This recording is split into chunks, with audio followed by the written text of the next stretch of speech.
এত প্যানিক নেওয়ার কিছু নাই, ওরা তো জিলিক বাতি ধরাই দিতে হইব। আর তুই বাসাতে বেরিয়ে হয়েছিস, খুব ভালো কাজ করছিস। এখন থেকে তোর সব দায়িত্ব আমার। বাচ্চাকে যতক্ষণ পর্যন্ত আমি শাস্তি দিতে না পারি ততক্ষণ পর্যন্ত আমার প্যানিক কমবে না।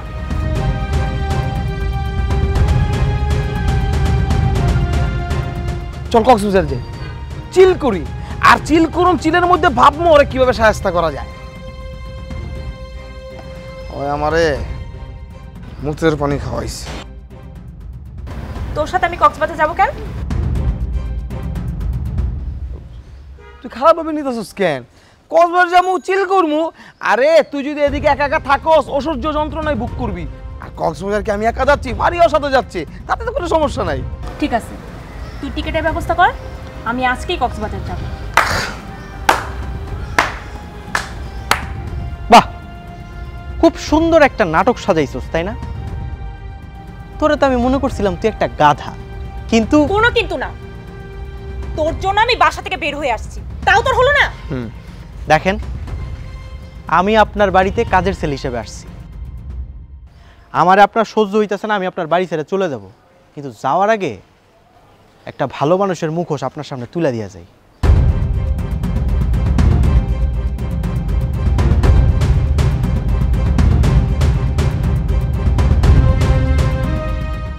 আরে দোষ, মালিয়া হইল মালদার পার্টি।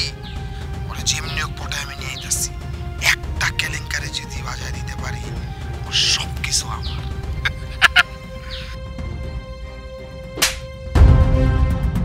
আমার ঘৃণা হচ্ছে তুই আমার ফ্রেন্ড।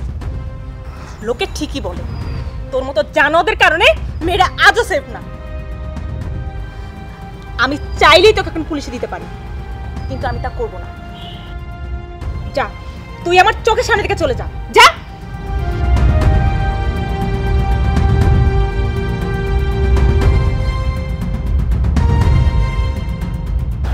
সরি।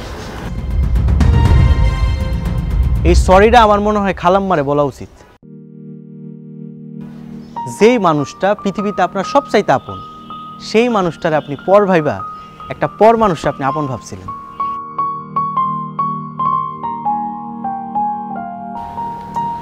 আরে ও মাঝি, মাঝি,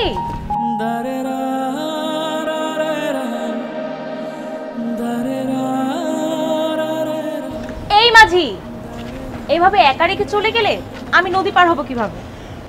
নদী পার করে দেওয়ার মতো তো আরো অনেক লোক আছে, ঠাকুর কাছে গেলেই হয়। সেই মানুষটা যে অন্য মাঝি নৌকায় উঠতে চায় না, ভয় পায়, এটা কি কেউ জানে? যদি ভয়ই পায় তাহলে একলা একলা নদী পার হয়ে যাক সাঁতরাইয়া।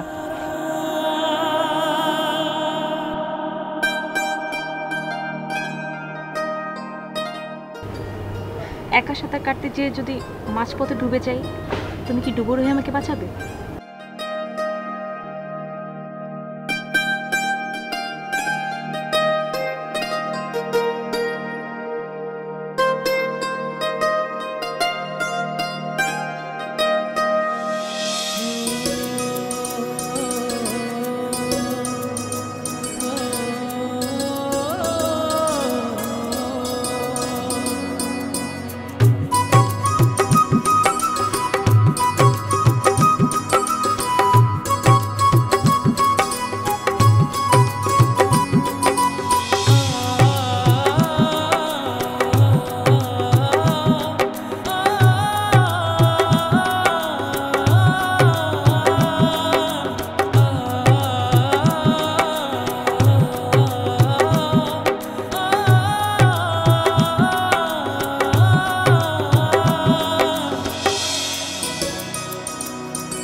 আচ্ছা মালিহা, হুম, আমি হইতেছি সামান্য একটা কাজের ছেলে, আমার সাথে কি তোমার মা তোমার বিয়ে দিবে?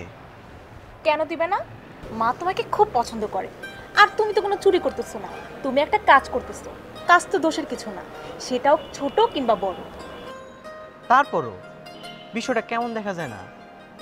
তুমি এত ভালো বংশের একটা মেয়ে, মানুষ যখন জানবে যে মালিহার জামাই তারই বাসার কাজের ছেলে ছিল, মা তো লজ্জায় মুখই দেখাইতে পারবে না। আর তুমি বা তোমার বন্ধু বান্ধবের সামনে মুখ দেখাবা কেমন করে? শোনো, আমি কার কথা পরোয়া করি না। আমি তোমাকে ভালোবাসি তোমার মন দেখি। আর তুমি কি করো, কি তোমার বংশ পরিচয়, এগুলো জানার কোনো ইচ্ছা আমার নাই, বুঝছো? আচ্ছা মালিহা, আমার একটা কথা দিবা? কি কথা বলো? তোমার এরকম উচ্ছৃঙ্খল জীবনযাপন আমার একদম ভাল লাগে না। এই যে মদ খাওয়া, সিগারেট খাওয়া, বন্ধুগুলোর লগে রাত বেরাতে পার্টি কইরা বাসায় ফেরা, এইসব আমার একদম ভাল লাগে না। তুমি কি আমার জন্য এসব ছাড়তে পারবা? জাস্ট এইটুকু? তোমার জন্য আমি পুরো দুনিয়া ছাড়তে পারবো। প্রমিস? প্রমিস। কিসের প্রমিস করা হচ্ছে? মা তুমি? সুজন ঠিকই বলেছে, সামান্য একটা কাজের ছেলের সাথে আমার মেয়ের বিয়ে হতে পারে না। তুমি সুজনের সাথে এরকম সম্পর্কে জড়িয়েছো? ছি! খালাম্মা, একদম চুপ, তুমি কোনো কথা বলবে না। আমি তোমাকে ভালো মনে করেছিলাম, তোমাকে আমি সহজ সরল একটা ছেলে মনে করেছিলাম, আর সেই তুমি আমার সরলতার সুযোগ নিয়ে আমার মেয়ের সাথে প্রেম করছো। তোমার প্রতি আমি সিম্প্যাথি দেখাই, তার মানে এই না যে আমার মেয়েকে একটা কাজের ছেলের হাতে তুলে দিব। মা, সুজন কাজের ছেলে হতে পারে, কিন্তু ওর 8-10 জনের মতো না। ওর একটা আত্মসম্মান বোধ আছে। ও আমাকে সম্পর্কে জড়ানোর জন্য বলেনি, আমি নিজের অনেস্টি দেখে ওর সঙ্গে সম্পর্কে জড়িয়েছি। মালিহা, তুমি এমন একটা সম্পর্কে জড়িয়েছো যেটা সম্পূর্ণ ভিত্তিহীন। সমাজ কখনোই তা মেনে নেবে না। আরে যেটা আমি কখনো মেনে নেব না, সেখানে সমাজ কিভাবে মেনে নেবে? প্রশ্নই আসে না। কিন্তু কেন মেনে নেবে না মা? তোমার সব কেন জবাব আমি দিতে পারবো না। ইনফ্যাক্ট আমি জবাব দিতে চাই না। সুজন, তোমাকে এই বাড়িতে আমি নিয়ে এসেছিলাম, আজ আমি বলছি এই বাড়ির ত্রিসীমানায় তুমি আর কখনোই আসবে না। কথাটা যেন মনে থাকে।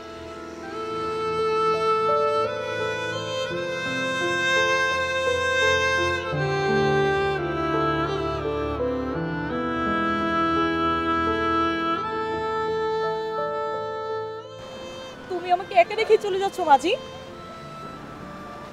আমি তো শুধুমাত্র আমার শরীরটা নিয়ে যাইতেছি, মনটা তো আমার এইখানেই পড়ে থাকবে। সেই মানুষটাকে আমি ভালোবাসি, সেই মানুষটাই যদি না থাকে তাহলে তাহলে তার মন দিয়া তুমি কি করবা, তাই তো? এটাই পৃথিবীর নিয়ম মালিহা, বুঝছো? পৃথিবীর কোনো বাবা মাই না তার সন্তানের সম্পর্ক মাইনে নিতে চায় না। আমার জায়গায় যদি কোনো কোটিপতির পোলা হইতো, আমার মনে হয় খালাম্মা ঠিক তাই করত। এখন আমার কাছে দুইটা রাস্তা আছে, হয় আমরা আলাদা হয়ে যাবো, আর না হয় পালায় যাওয়া ছাড়া আর কোনো উপায় নেই। তাহলে কিন্তু শোনো, পালায় যাওয়া সম্ভব না মালিহা। খালাম্মার শরীরের অবস্থা ভালো না, যে কোনো সময় একটা অঘটন ঘুরে যেতে পারে।